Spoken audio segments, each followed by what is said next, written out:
The alien girl cried out in pain, yet still believed humans were inferior. HFY Sci-Fi.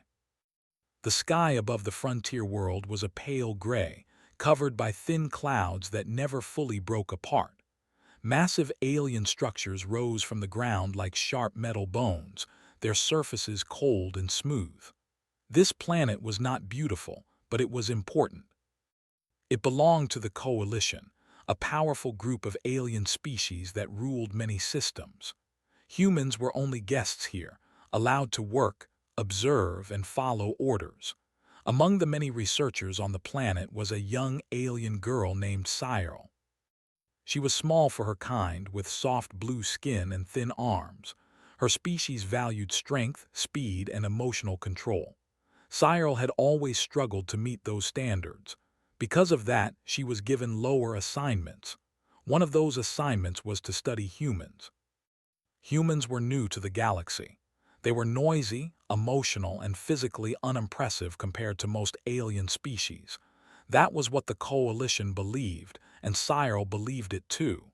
She had read the reports. Humans needed protective suits in many environments. They argued with their leaders. They formed bonds that made them hesitate. To the Coalition, all of that meant weakness.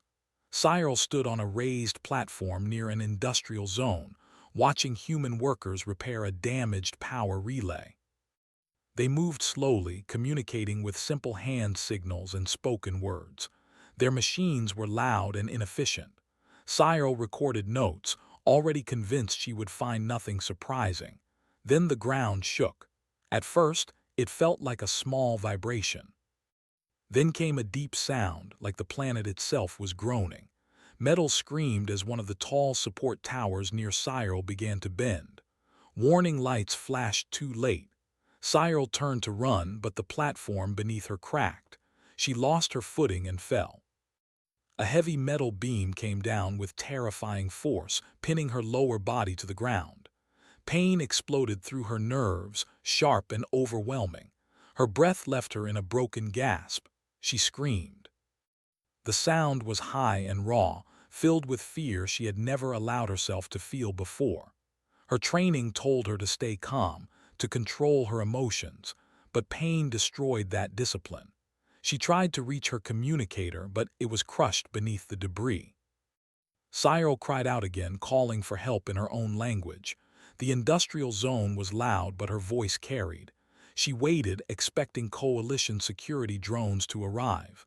Seconds passed, then minutes. Nothing happened. The pain grew worse. Her vision blurred. She realized something cold and frightening. The Coalition did not consider her important enough to stop operations for.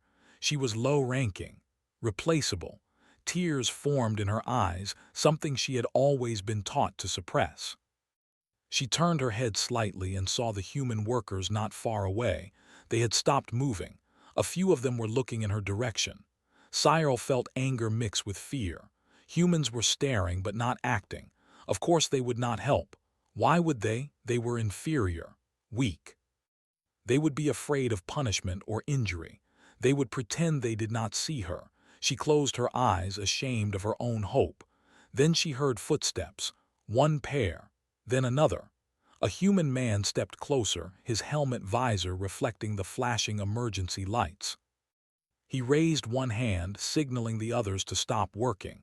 He spoke quickly into a device on his wrist, his voice tense. Cyril opened her eyes again. Confusion replaced her anger. The human was approaching her, carefully stepping over broken metal. This made no sense. Another human followed him, then another. They were unarmed. They did not wait for permission. One of them knelt beside her, keeping a safe distance from the crushed beam. "It's okay," the human said softly, even though he knew she might not understand. "We're here." Cyril did not understand the words, but she understood the tone. It was calm, gentle, completely unexpected. She tried to speak, but her voice came out weak and shaking. The pain was unbearable now. Her belief that humans were inferior clashed with what she was seeing. Why were they here? The humans began working immediately. One ran back to bring tools. Another tried to lift part of the debris but quickly realized it was too heavy. Instead of giving up, he called out and more humans came running. They worked together, using simple machines, levers, and their own strength. Sweat formed inside their suits. One of them slipped and injured his arm, but he only clenched his jaw and kept going. Cyril watched, stunned. No alien would risk injury for someone of lower rank. No alien would break protocol like this. And certainly no alien would do it for a different species. Her pain caused her to cry out again, louder this time. The human closest to her stopped and placed a gloved hand on the ground near her, steady and reassuring. "We've got you," he said. The beam shifted slightly. Pain flared, but it was different now. It had direction. It meant progress. In the distance, coalition drones finally appeared, hovering above the site. A mechanical voice ordered the humans to step away and wait for official rescue units. The humans hesitated. The one who seemed to be their leader stood up and looked at the drone. He spoke firmly, his voice carrying authority despite his species' low status. "She's trapped," he said. "Waiting will kill her." The drone repeated its command. The humans did not move. Cyril felt her world shaking, not from the ground, but from realization. These beings, these humans she believed were weak, were standing between her and death. They were defying orders for her. The beam was lifted enough for her to be pulled free. As they moved her, she screamed in pain, unable to stop herself. One human supported her head carefully, making sure she did not hit the ground again. When she was finally clear, her body trembled from shock and exhaustion. The humans laid her on a flat surface they had quickly assembled. She looked up at them, her vision dim. For the first time in her life, Cyril felt safe because of someone else. The drones hovered closer now, scanning her condition. Medical units were on the way. The humans stepped back only when they were sure she was alive. As the humans retreated, one of them looked back at her. Their eyes met through layers of glass and alien biology. There was no pride in his expression, no expectation of thanks, only relief. Cyril was lifted onto a transport platform by coalition medics. As she was carried away, her thoughts were slow but clear. She had cried out in pain. Her own people had ignored her. Humans had answered. Even as darkness pulled at the edges of her vision, one belief refused to stay the same. Humans were not what the coalition said they were, and that scared her more than the pain ever had.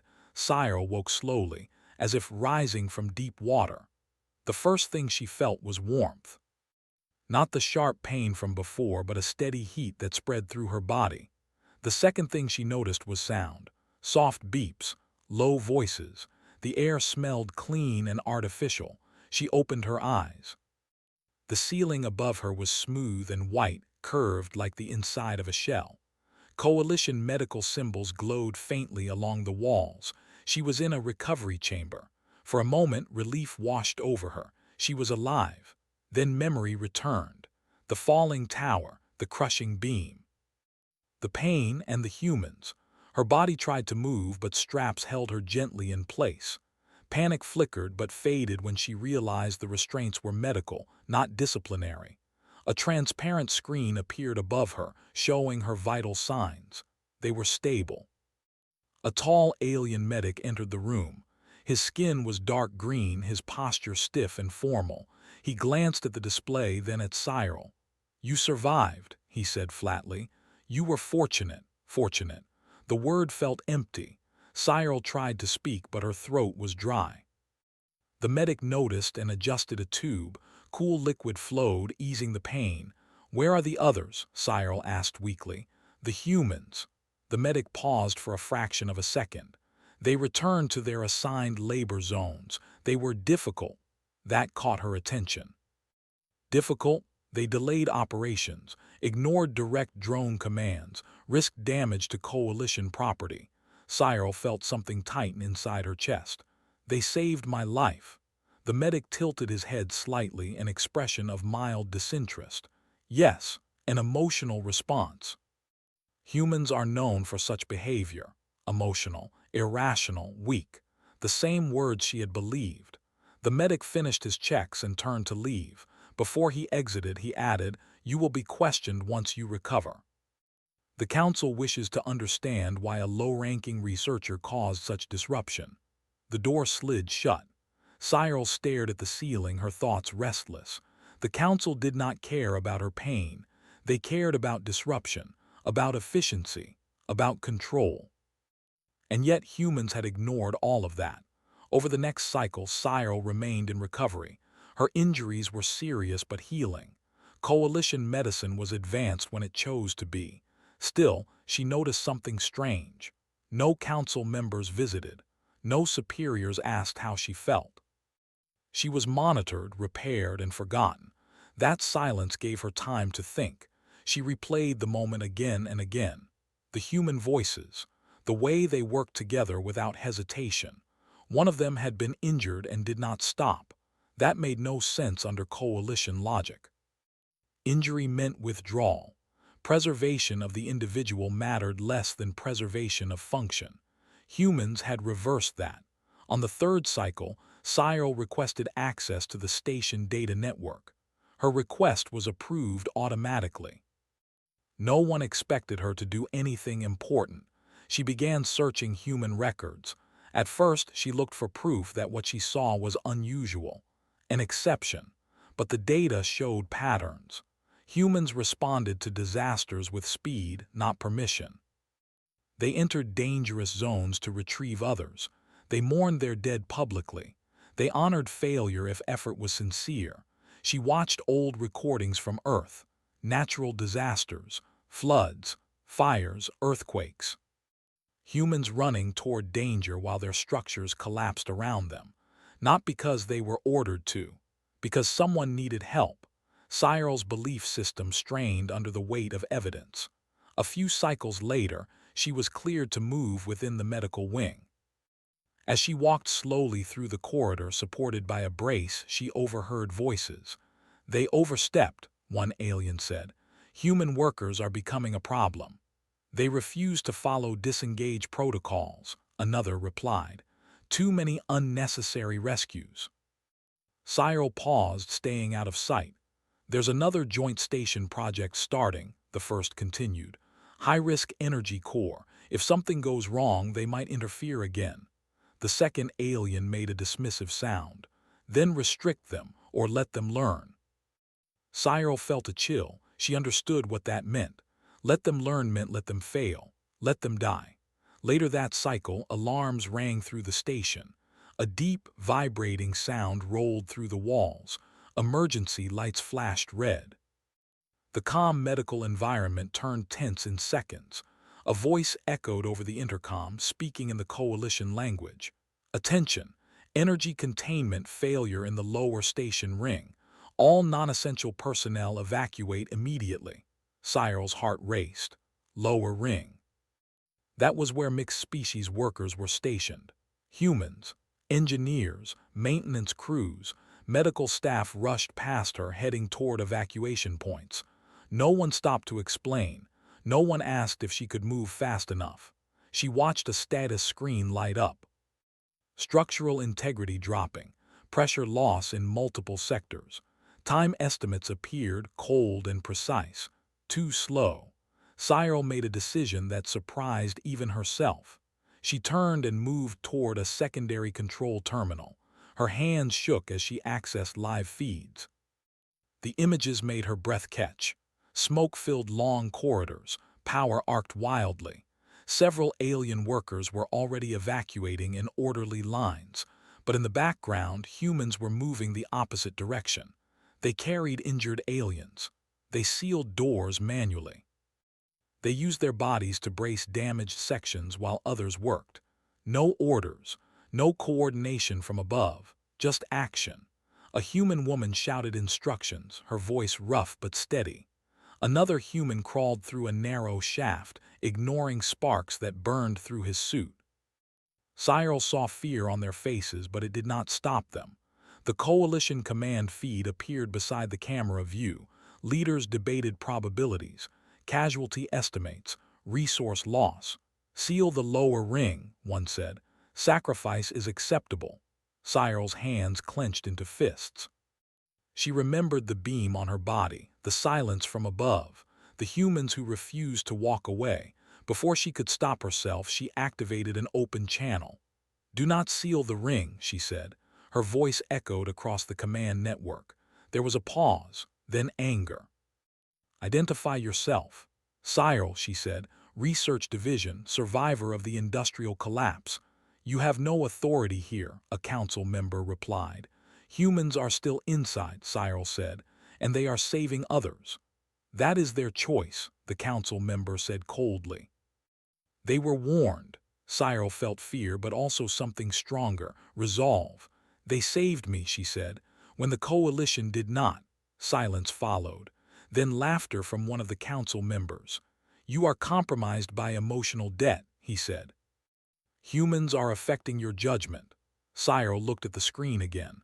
A human knelt beside a fallen alien technician, lifting him despite the smoke and fire. "No," she said quietly. "They are showing us what judgment looks like." Without waiting for permission, Cyril rerouted emergency power. She was not high-ranking, but her research access allowed limited control. She opened secondary vents. She stabilized one pressure zone. It was not much, but it bought time. Alarms shifted tone. Humans noticed. They moved faster. Coalition command erupted in protests. Orders were shouted. Security protocols triggered. Cyril's console locked, but it was enough. Minutes later, evacuation numbers climbed. Survivors poured into safe zones. Humans emerged last, some injured, all exhausted. The lower ring was damaged but not destroyed. Cyril slumped against the wall, her energy spent. She knew there would be consequences, severe ones, but as she watched the final feed, she saw humans helping each other stand, checking on aliens they barely knew. No celebration. No pride, just relief. For the first time, Cyril did not feel fear when she thought of humans being dangerous.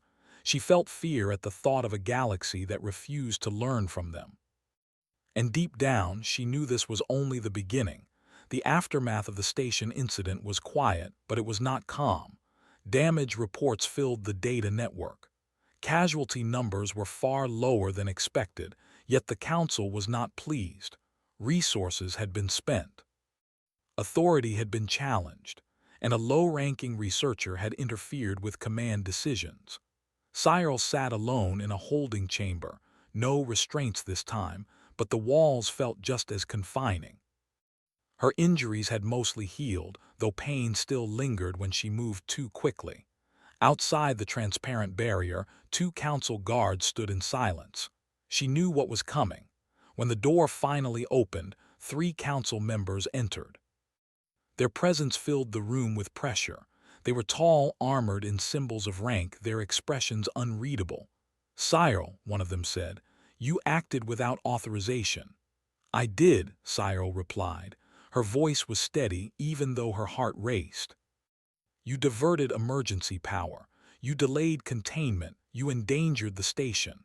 Cyril lifted her gaze. "I saved lives." The council member's eyes narrowed. "Lives are numbers. Order is survival." Cyril had once believed that. Now the words felt empty. Another council member stepped forward. "Your behavior has changed since the incident. You show signs of human influence." Cyril did not deny it. "Humans act when others hesitate." "They act without logic," the council replied. "They risk too much for too little."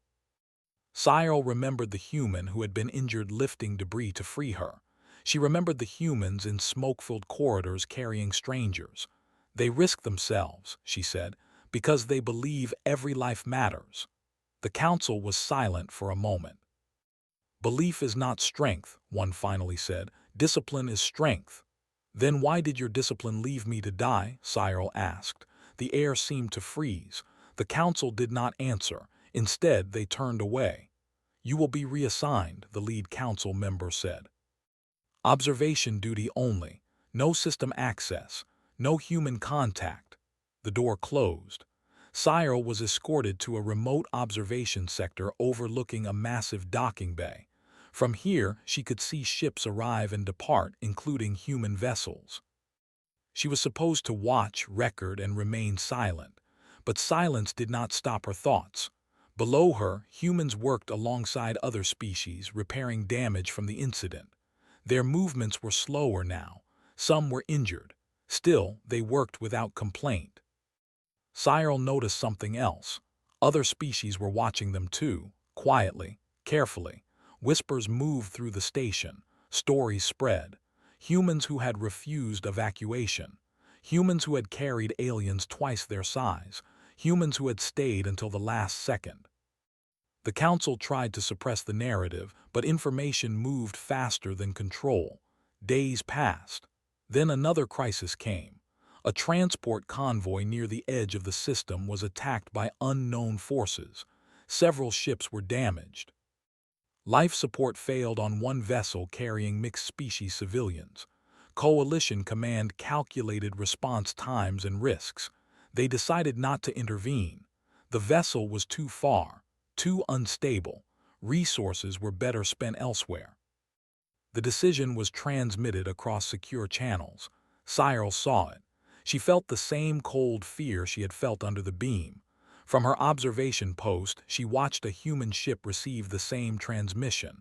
There was a pause, then movement. The human ship altered course. Cyril's breath caught. They were going anyway. She knew what this meant.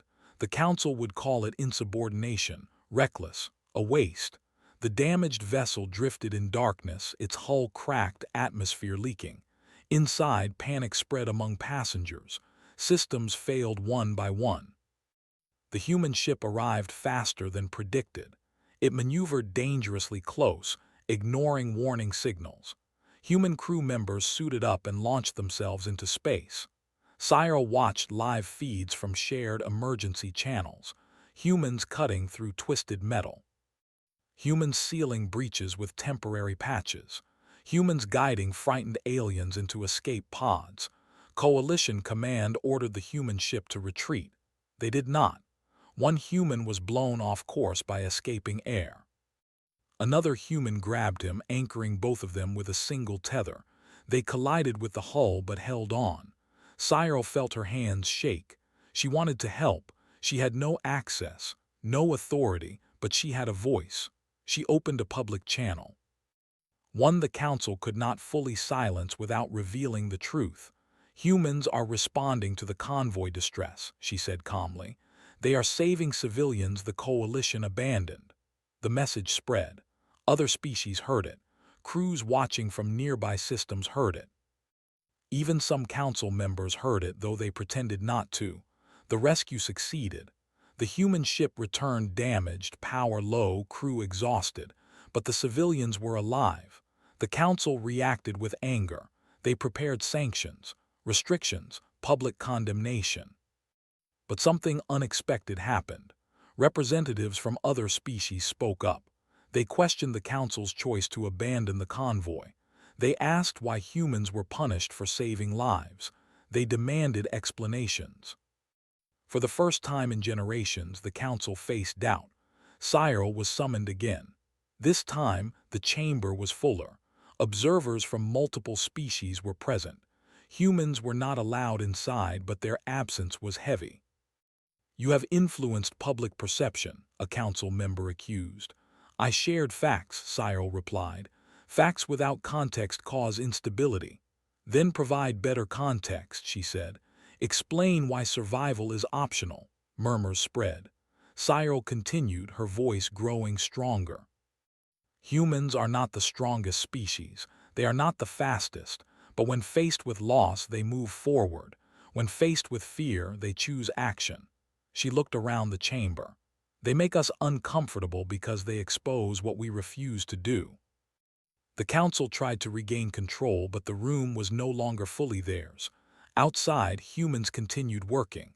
They were assigned harder tasks now, more dangerous ones, quiet punishment. Still, they did not stop. One human engineer collapsed from exhaustion during repairs. Others carried him to safety, then returned to work. Cyril saw this and felt something shift inside her. It was no longer fear. It was understanding. Humans did not act because they were ordered to. They acted because they could not accept doing nothing. That truth spread faster than any official message. The galaxy was beginning to notice, and the Council, for the first time, realized they were losing control of the story. Cyril stood at the observation window, watching a human ship depart on another mission. She knew consequences were coming: conflict, change, resistance, but she also knew something else. The galaxy had heard the cry, and this time it was not just humans who were listening. The council chamber had never felt so crowded. Representatives from many species filled the upper galleries, their colors, shapes, and movements creating a quiet storm of tension. The central floor belonged to the Coalition Council, but today, that authority felt fragile. Cyril stood alone in the center. She was no longer injured. Her posture was straight, her voice calm. She knew every eye was on her. This meeting had been forced by pressure from other species, by public data leaks, and by the growing number of incidents where humans had acted while the coalition had hesitated. The lead council member spoke first. This session will determine future protocols regarding human involvement. Cyril listened carefully. The words were controlled, but beneath them was fear, fear of losing control. A projection appeared in the air. Footage played. Humans lifting debris, humans sealing hull breaches, humans carrying wounded aliens, scene after scene undeniable and clear. These actions, the council member said, are inefficient. Humans risk critical assets. They disobey commands. Cyril stepped forward. They save lives. A murmur spread across the chamber. The council member's tone hardened. Lives must be weighed against stability. Cyril took a slow breath. When I was trapped under the beam, my life was weighed and found unimportant. Humans did not weigh me. They acted. She looked up at the observers. How many of you would be alive if humans had waited for permission? Silence followed. One representative from a crystalline species spoke. My kin survived the convoy rescue because of humans. Another from a gas-based species followed. My people were saved in the lower station ring. Voices joined one by one. The council tried to interrupt, but the chamber no longer obeyed their rhythm. Cyril continued. The coalition believes strength is control. Humans believe strength is responsibility. That sentence hung in the air. The lead council member turned cold. And what happens when humans decide the coalition itself is wrong? Cyril met his gaze. Then perhaps the coalition should ask why. The chamber erupted into quiet agreement. Not cheers, but understanding. Outside the council walls, change was already happening. Joint crews were forming by choice, not order. Other species began adopting human emergency protocols. Small things at first: faster response, flexible command, trust at the ground level. Humans did not demand leadership. They did not claim superiority. They simply kept showing up. The council announced new regulations attempting to limit human reach, but enforcement failed. Too many lives had been saved. Too many witnesses existed. Cyril was offered a promotion, a symbolic one meant to bring her back under control. She refused it. Instead, she requested to join Human Rescue Coordination as a liaison. The council hesitated, then allowed it under pressure. Her first day among humans was unlike any coalition environment she had known. There were no ranks displayed openly. Decisions were debated quickly, then acted upon. Mistakes were admitted without punishment. A human commander greeted her with a nod. You're the one who spoke for us. I spoke the truth, Cyril said. The commander smiled slightly. That's usually enough. During a rescue simulation, a system failure occurred for real. Alarms sounded. The human team reacted instantly, adjusting plans on the move. Cyril followed, her heart racing, but not with fear. She saw it clearly now. Humans did not replace order with chaos. They replaced rigid control with living judgment. The mission succeeded. News of human-led rescues spread beyond the coalition. Independent systems requested human advisors. Some asked for protection, others asked simply to learn. The galaxy's view of humans changed. They were no longer labeled inferior. They were labeled unpredictable, and that made those in power nervous. A final council vote was held months later. The motion to restrict human expansion failed, not because the council changed its mind, but because it no longer had full authority. The coalition fractured slightly, not into war but into choice. Species chose who they followed. Many chose humans. Cyril stood once more at a viewing platform watching ships depart, human ships, alien ships flying beside them, not above, not below, equal. She thought back to the moment she cried out in pain, the moment she believed humans were inferior. She understood now why that belief had been comforting. It made the universe simple, predictable. Humans were neither simple nor predictable. They were dangerous because they cared. Dangerous because they refused to accept that some lives were worth less. Dangerous because once they decided something was wrong, no rule could silence them. A human child aboard a station waved at Cyril through a viewport. She waved back, smiling. The galaxy had not been conquered. It had been challenged. And for the first time in a long time, Cyril felt hope instead of fear when she thought about the future. Because somewhere, if another cry of pain echoed into the stars, she knew exactly who would answer. Humans always did.